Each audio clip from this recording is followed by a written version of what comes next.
Shalom, selamat malam. Dadah-dadah lagi dong. Yes. Oh, April sudah. Mari buka Yohanes.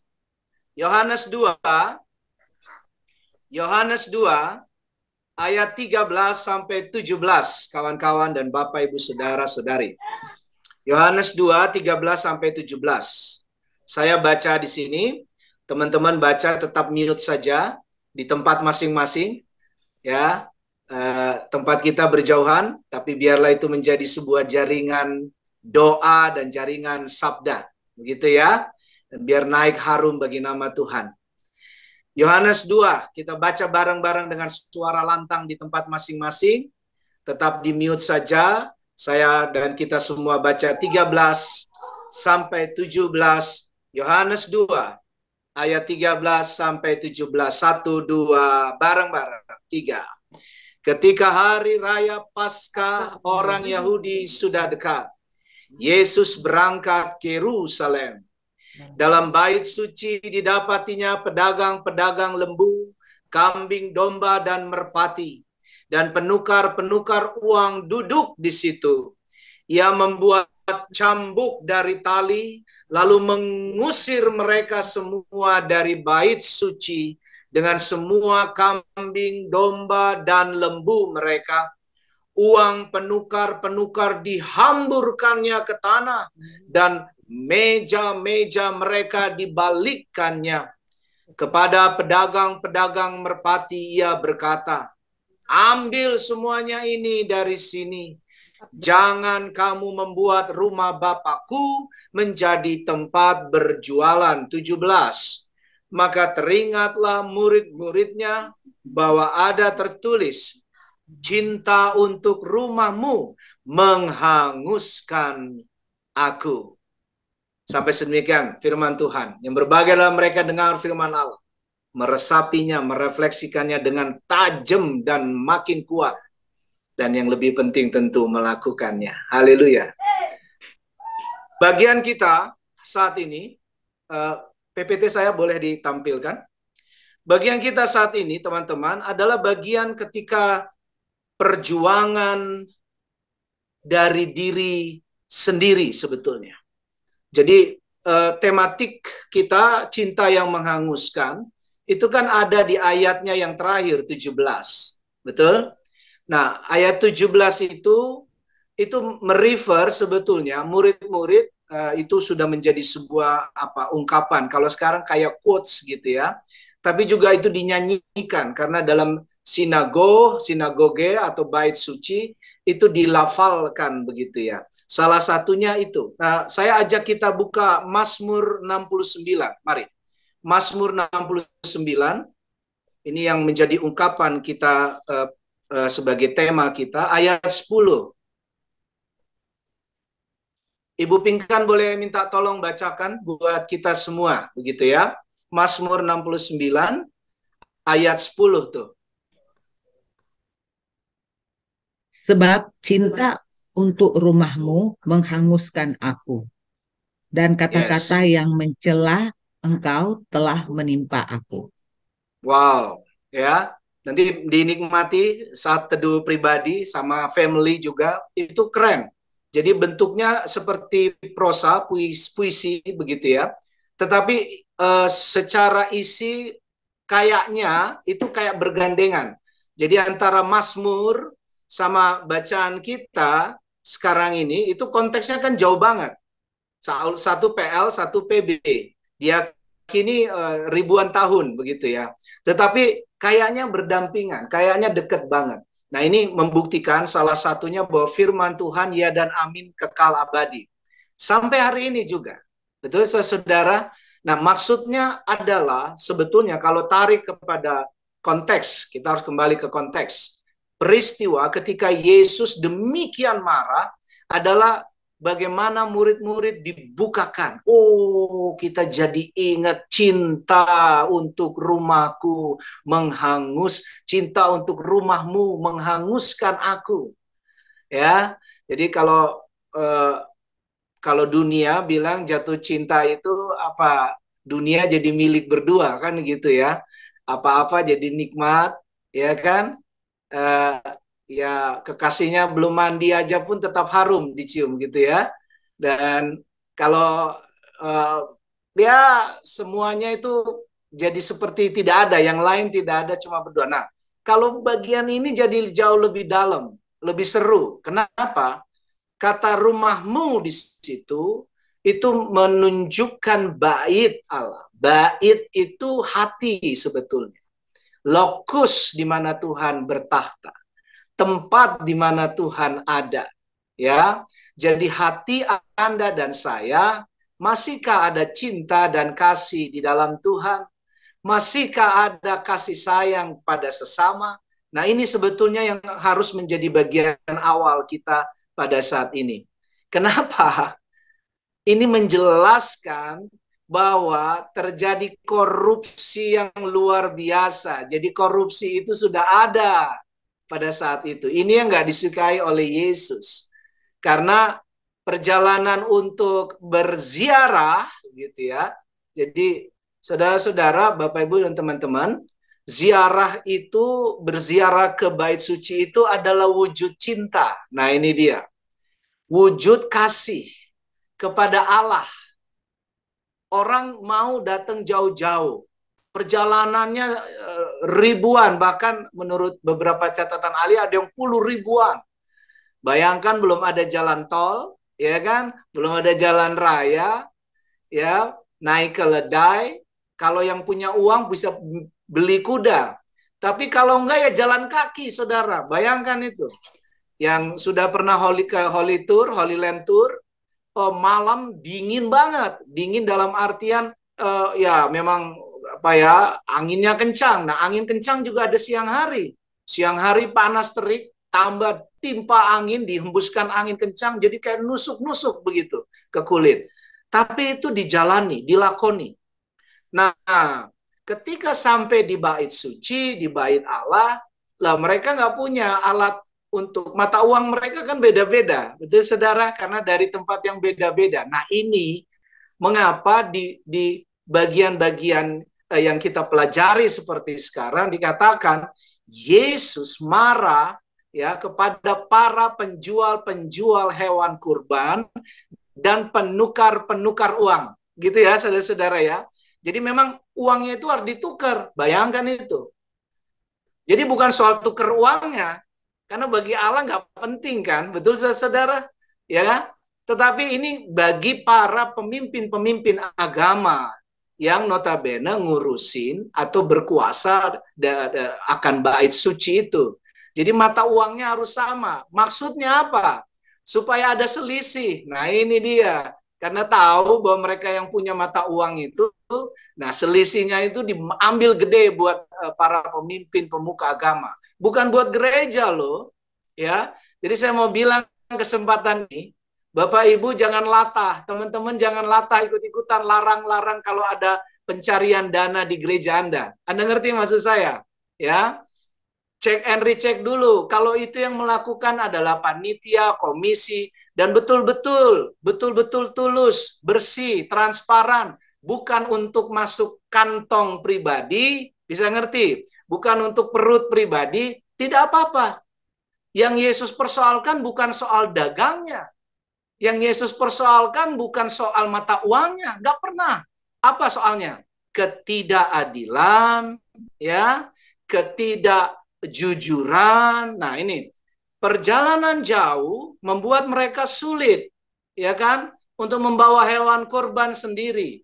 Jadi harus beli.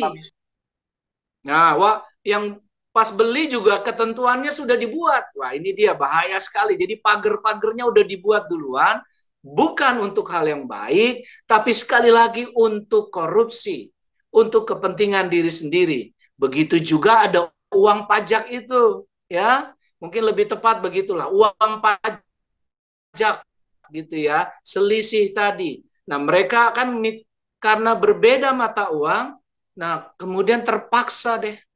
Jadi bayangkan saudara-saudara, udah jalan jauh, capek, ya kan? Habis-habisan dalam artian juga harus mempertahankan tabungan untuk nanti pulang, karena pulang juga perlu biaya. Betul saudara? Nah, ini yang membuat Yesus akhirnya Ada dua hal yang dinyatakan dalam firman Tuhan, bahwa dia membongkar, menghempaskan mata-mata uang itu, kemudian juga hewan-hewan itu, tapi juga yang paling terkenal, dia menjungkir balikan katanya. Saudara, malam ini Tuhan mau menjungkir balikan hal-hal yang tidak sesuai dengan firman Tuhan. Betul? Saya mau kita bersedia dijungkir balikan atas kebiasaan-kebiasaan buruk kita. Sudah bulan keempat. Nah, ini dia. Sudah bulan keempat. Mari ketidakadilan dan ketidakjujuran para pemuka agama ini menjadi pelajaran buat kita semua. Ya, yang pertama, cinta yang menghanguskan. Ini tema kita. Sama-sama bilang yuk, cinta yang menghanguskan. Ya, jadi kalau engkau memakin dekat sama Tuhan, saudara-saudara, benar, ada begitu banyak hal, ya, goda, rayu, jebakan, tapi yang lebih lagi, malam ini kita dapat, yang bisa bahkan menghanguskan kita. Menghanguskan apa? Menyakiti. Ya, membuat kita jadi demikian menderita. Itu artinya menghanguskan. Demikian kita menjadi tidak diperhitungkan, dipinggirkan, dicuekin, ya, tidak masuk dalam hitungan, atau dianggap asing. Itu saudara, kalau Daud punya kalimat itu tuh, aku dianggap asing di antara kaumku, keluargaku, karena aku mencintai engkau. Nanti baca-baca lagi Mazmur 69. Nah, kalau di bagian ini, Yesus sebetulnya menambah satu bagian tentang cinta yang menghanguskan. Apa itu? Itu tadi. Mari teman-teman, kita kembali kepada keadilan dan kejujuran. Keadilan dan kejujuran. Ketidakadilan para pemuka ini membawa kita untuk hidup di dalam kejujuran dan keadilan. Coba lihat gambar yang ada di internet juga ini. Coba kasih lagi, satu lagi. Nih, yang menarik di sini apa? Di sini paling jelas sekali ya. Kalau di awal tadi kan yang jelas adalah dia membuat Yesus Tuhan dan Juru Selamat, Rabuni, guru itu membuat apa? Seperti pecut dari tali katanya. Jadi bayangkan itu. Jadi seperti apa? Menghalau binatang. Tapi di sini lebih hebat lagi.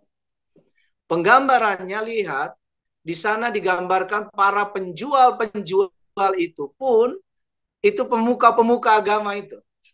Jadi dari cara pakaiannya, dari usianya, betul saudara-saudara?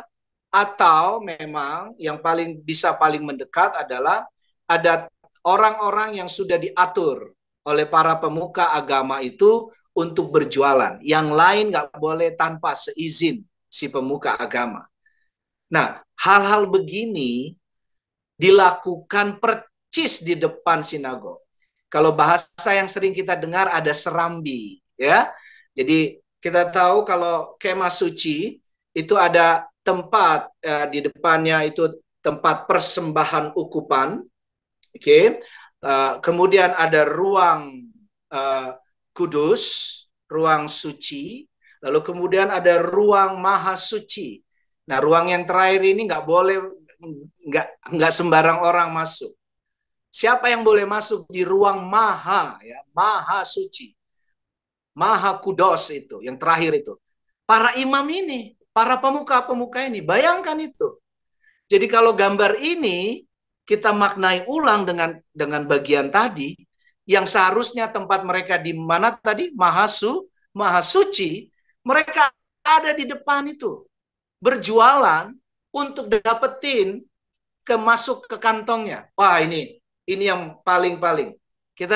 Indonesia sedang dimurnikan tentang yang begini, bukan? Betul, saudara? Dari peristiwa, nggak usah saya sebut, teman-teman udah lebih tahu dari saya bahkan. Peristiwa kenakalan remaja, tapi bukan kenakalan lagi, kejahatan. Ini, kita ada di tengah-tengah keadaan seperti ini. Betul?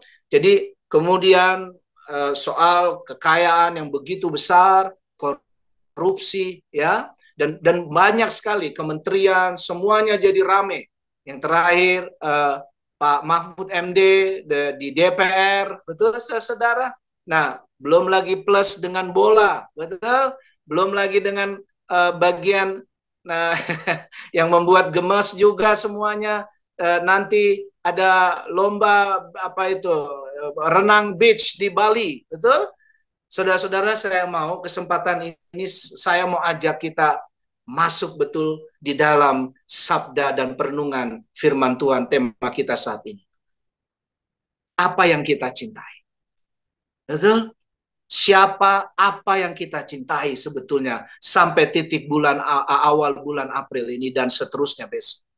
Ini perlu bingit gitu ya kalau anak muda sekarang. Perlu bingit untuk kita betul jujur. Uang perlu, udah deh kita udah nggak usah teorikan bicarakan. Uang perlu, ya. Tetapi ada hal yang jauh lebih penting untuk kita boleh dan harus jawab malam ini. Saya mau kita mengarahkan hati, pikiran, dan hidup kita. Halo PDPK, ya. Kalau engkau masih bernafas, kalau saya masih bernafas, sekali lagi, kalau kita masih diberi nafas sampai malam ini saja dulu, itu berarti ada cinta kasih Allah. Benar? Yuk sama-sama bilang sama saya, cinta kasih Allah. Yang kedua, karunia Allah. Yang ketiga, kesetiaan Allah. Yuk kita sebut semuanya lagi. 1, 2, 3. Cinta kasih Allah, karunia Allah, kesetiaan Allah. Jadi fokus kita harus ke situ sekarang. Lebih lagi. Mungkin kita sudah tahu, udah bertubi-tubi kita belajar, menulis bahkan, membaca buku, mendengar renungan, mendengar khotbah apalagi. Tapi malam ini kita dapat lagi, Yesus bukan sekedar mau soan menjungkir balikan meja, dia ngamuk, dia lempar semua itu uang-uang, bukan sekedar mau cari sensasi. Bukan. Mari jauh dari sensasi-sensasi. Betul saudara? Mari tulus di hadapan Tuhan. Mari lebih bergembira kalau orang lain bergembira. Benar? Ngerti maksud saya? Mari bahagia kalau keluargamu bahagia.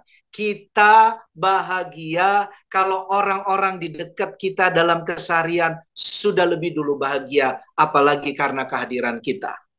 Kalau kehadiran kita kontraproduktif, betul? Kalau kehadiran kita nggak disukai, kita masuk pintu masuk, lalu orang-orang yang di dalam ruangan bilang, aduh dia lagi, aduh. Saudara, hati-hati. Kita udah sama, seharusnya harus dijungkir balikan oleh Yesus. Bisa ngerti maksud saya? Ya, jangan ngaku PDPK, jangan ngaku sebagai pelayan Kristus, jangan ngaku sebagai umat pilihan Allah. Wow, sebentar dulu. Coba apakah kita fokus kepada tiga tadi? Apa? Cinta, kasih Allah. Ini respons kita bentuknya apa? Mensyukuri, bersyukur. Betul? Bersyukur. Karunia Allah, mari respons kita mempertanggungjawabkannya. Betul? Dan yang ketiga, kesetiaan Allah. Apa respons kita? Ya, kesetiaan Allah kita respons dengan terus dan makin sering berbagi akan cinta dan kasih Allah. Ini yang nomor 2 ya. Yang terakhir untuk kita. 3B. Pulang, teruskan perjalanan April ini. Besok kita masuk kepada Jumat Agung. Betul. Kenapa Agung? Karena salib. Betul saudara? Jadi lihat keagungan itu ada karena ketidakagungan, penderitaan, kesakitan. Ya.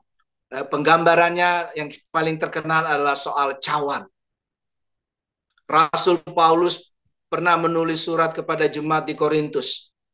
Kamu nggak mungkin menerima cawannya Tuhan sekaligus menerima cawannya roh-roh jahat. Itu tegas banget, keras sekali, saudara. Cawan itu bisa dimaknai 2. Cawan itu berkat, kasih karunia Allah, ini yang kita pelajari, cinta kasih dan karunia Allah. malam ini. Tapi cawan juga adalah penderitaan. Ya, itu mengapa besok disebutnya adalah Jumat Agung. Karena penderitaan yang luar biasa besar dan banyak ditanggung oleh Yesus. Dosa kita, ya, kesalahan kita. Itu mengapa di Getsemani dia bilang, kawan ini, betul saudara? Kalau boleh cawan ini lalu daripadaku. Tapi kemudian Yesus beralih kan. Ya, cawan itu penderitaan, cawan itu kesakitan. Bayangkan, kalau Anda dan saya, kita nih teman-teman Bapak Ibu Saudara, besok gitu ya, besok kita tahu kita akan digebukin orang sekampung, gitulah ya. Lalu ditelanjangi, lalu kita dipermalukan, ya, dinista, ya. Kata penistaan itu di mana-mana, bisa ngerti maksud saya? Dinista luar dalam bahkan. Lalu kita ditaruh di perempatan Pondok Indah, Bundaran Pondok Indah. Bisa ngerti maksud saya? Iya. Lalu kita mati di situ. Saudara, malam ini kira-kira kita masih bisa tenang atau nggak tenang? Pasti nggak tenang. Pasti.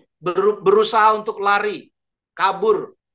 Ya, nggak bisa namanya berserah. Tenanglah kini hatiku. Nggak mungkin. Ya, nggak mungkin. Ya, ada bagian yang harus kita minta untuk boleh menguatkan kita. Ini yang Tuhan mau katakan. Jadi saudara-saudara, menghanguskan di sana adalah menghanguskan seluruh kebiasaan buruk, kesombongan, atau sebaliknya. Ketakutan, ya, kecemasan, anxiety. Saya diundang di mana-mana belakangan ini soal financial anxiety, kecemasan finansial. Betul? Saudara, kalau kita terus ada di dalam kecemasan, itu indikasi kita sedang jauh dari Kristus. Sekali lagi saya ulangi, ya saudara-saudara, untuk kita masuk pada 3B ini, poin kedua yang terakhir ini. Ayo bersyukur. Kalau kita tidak atau sulit bersyukur, atau hanya hidup dengan kecemasan, kekhawatiran yang terlampau, itu indikasi yang paling jelas sebetulnya saudara-saudara ibu bapak. Kita sedang jauh dari Tuhan. Jauh dari kasih dan cintanya Tuhan. 3B, respons kita tadi. Sekali lagi, bersyukur, bertanggung jawab, betul. Ya, ayo jadi orang bertanggung jawab. Benar? Saya senang sekali ibadah ini malam ini dilakukan. Banyak alasan bisa dikemukakan untuk Anda tidak hadir malam ini. Bukan soal PDPK-nya, soal komitmen untuk menyembah, memuji, memuliakan Tuhan. Betul? Tapi yang ketiga, perhatikan. Berbagi. Mari coba lihat ayat 17. Ini ayat tema kita sebetulnya. Nas ya gitu ya. Ayat 17, Yohanes 2. Maka teringatlah murid-muridnya. Bahwa ada tertulis, tadi yang di Mazmur 69 di awal. Bahwa ada tertulis, cinta untuk rumahmu. Sekali lagi, rumah itu adalah hati kita. Rasional kita juga. Hidup kita. Ya, untuk apa? Mempersilahkan. Kalau bahasa yang sekarang, memersilahkan. Memersilahkan kuasa Roh Kudus bertahta. Sekali lagi, memersilahkan kuasa Roh Kudus bekerja bertahta dalam hidupmu, hidup saya, hidup kita. Ini cinta rumahmu maksudnya. Ya, diri sendiri. Jadi Tuhan itu bukan terpisah. Allah dalam Tuhan Yesus Kristus itu bukan di sana atau zaman dulu. Tidak. Tuhan ada dalam hatimu. Tuhan ada dalam hati saya. Tuhan ada dalam hidup kita. Ya. Jadi ini menimbulkan perlawanan untuk menghanguskan dia. Wow. Sampai dia akan masuk dalam salibnya. Jadi lihat. menghanguskan aku. Itu untuk konteks bagian Yesus adalah dia masuk seperti malam hari ini dan besok khususnya. Kita memperingati dia disiksa, dia dipaku, dia disalibkan, dia mati. Saya mau malam ini menggunakan kesempatan ini. Bukan dengan hal-hal yang mau bermanis-manis kata. Bahkan justru yang pahit. Supaya dalam pemaknaan tema kita.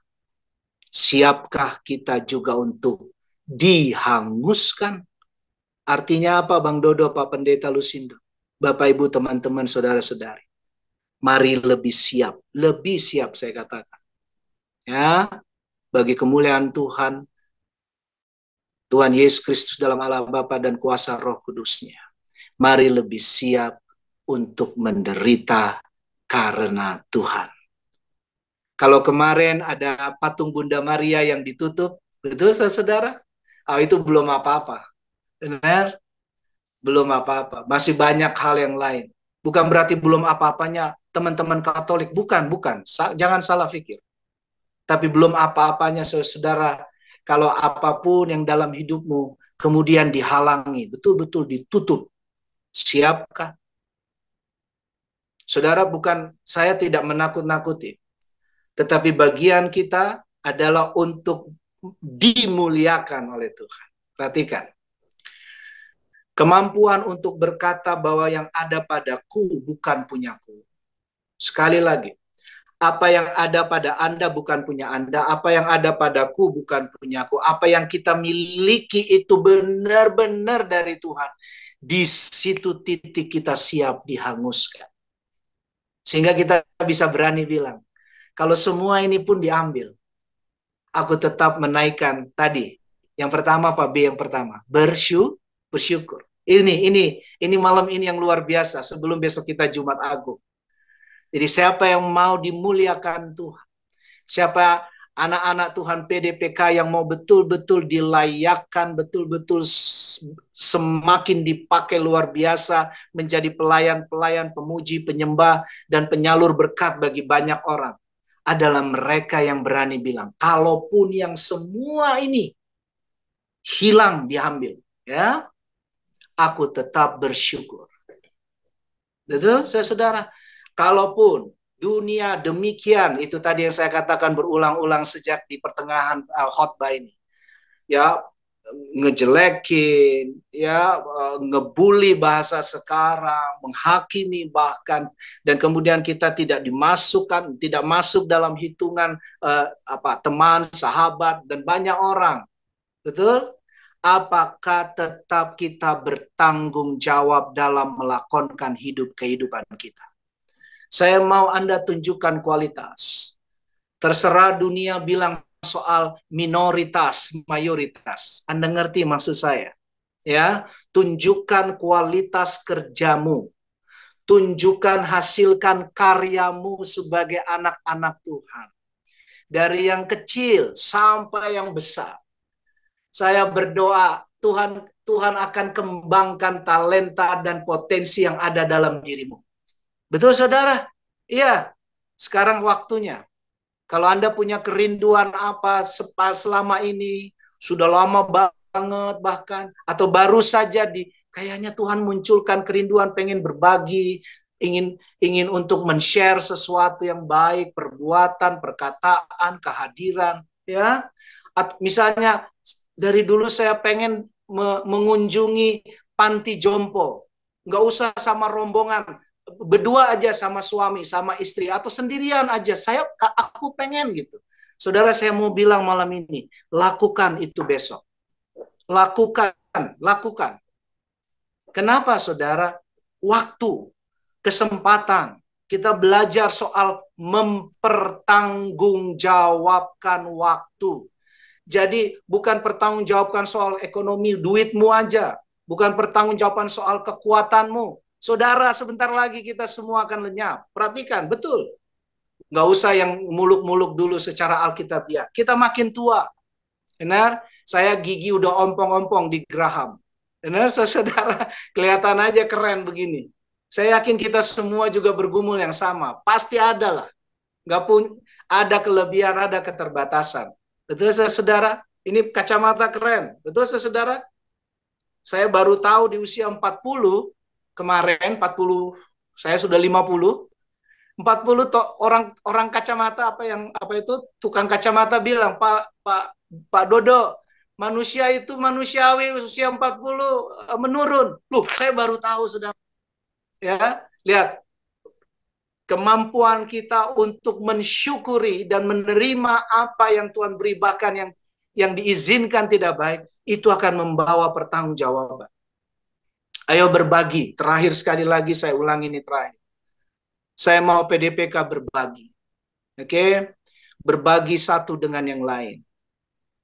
Saya senang tadi bercanda di awal. Saya mau Anda lestarikan yang seperti itu. Setuju ya, saudara-saudara? Hati yang gembira adalah obat. Ya, mari bawa sukacita bagi kemuliaan Tuhan. Kalau tadi Alan jadi maskot tuh ya, di awal tuh ya. Saya pernah ngobrol gini, bukan hanya untuk Alan tapi untuk semua juga ya, dengan ada satu CEO perusahaan, dia jujur berkata, Pak Lusindo, Pak Pendeta, orang-orang yang lucu, orang-orang yang bawa keriaan dalam sebuah divisi itu kadangkala saya harus pertahankan. Bisa ngerti maksud saya? Karena itu untuk menjaga suasana kerja. Kita butuh orang-orang seperti itu. Jadi Alan, teruslah dengan dengan kipas anginmu gitu ya. Tadi kan lucu ya. Iyalah, nggak apa-apa. Itu sukacita. Kalau saya sih tambahin, apa tadi Lan Anda bilang, kredit utang 10 kali gitu ya. Saya tambahin lagi lah. Utang 10 kali plus 2 babi, gitu aja ya kan. Untuk dapat kipas angin misalnya, ya kan. Harga barang di Irian mahal-mahal itu misalnya, kayak begitulah. Tapi maknai sekarang hidup Anda. Bawa sukacita, itu yang bawa kegembiraan. Benar? Saya mau Anda tersenyum. Saya nggak minta Anda untuk berkata-kata. Senyum aja dulu satu dengan yang lain. Oke, bisa? Mana senyuman Anda? Bless you all. Tuhan Yesus memberkati. Amin. Saya kembalikan.